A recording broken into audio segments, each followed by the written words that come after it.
In this video, we'll provide an overview of the fetal circulatory system. During fetal life, gas and nutrient exchange occurs in the placenta rather than the lungs.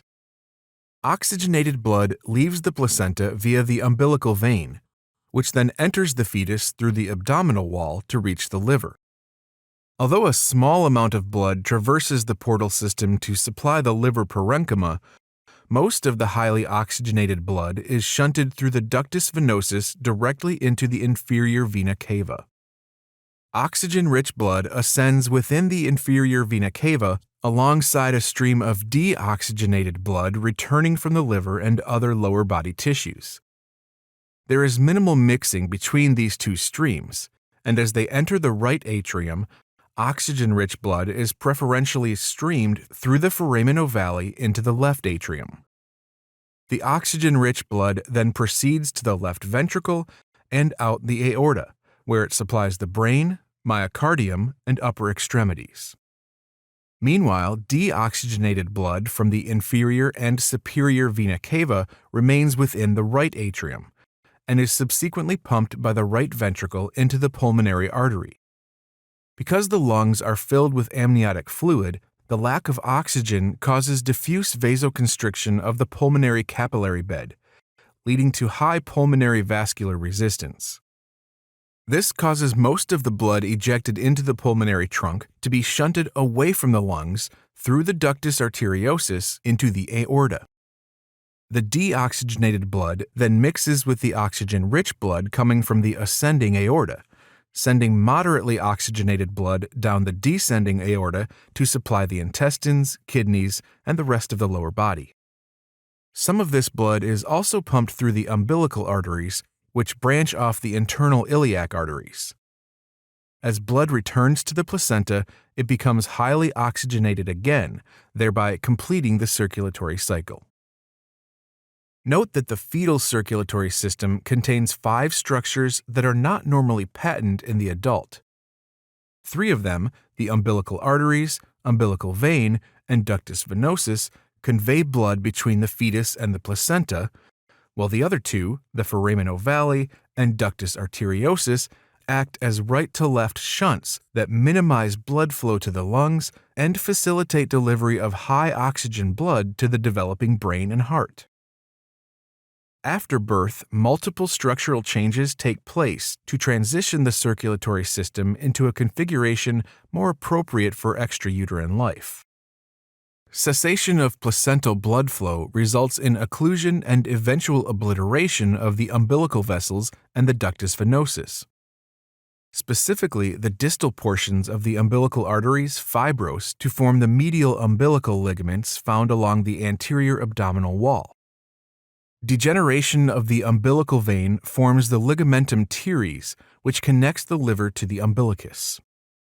The ductus venosus also obliterates to form the ligamentum venosum, a fibrous remnant remaining between the porta hepatis and inferior vena cava.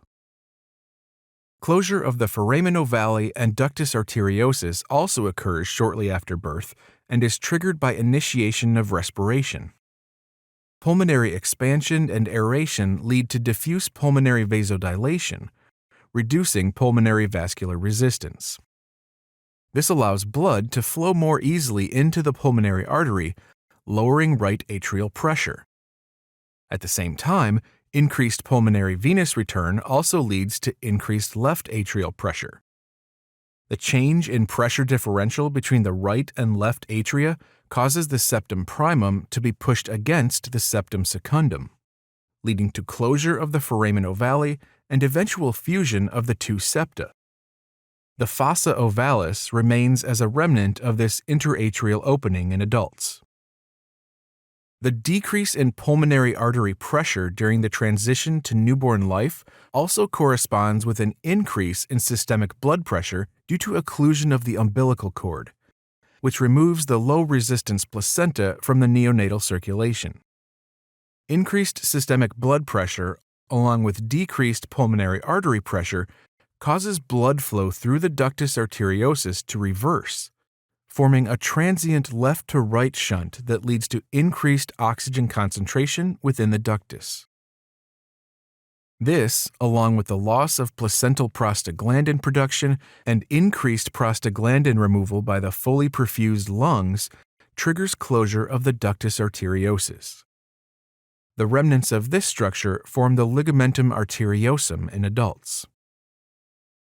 In summary, during fetal life, the placenta, rather than the lungs, is the site of oxygen and nutrient exchange. Deoxygenated blood is carried to the placenta by the umbilical arteries, while oxygenated blood returns to the fetus via the umbilical vein.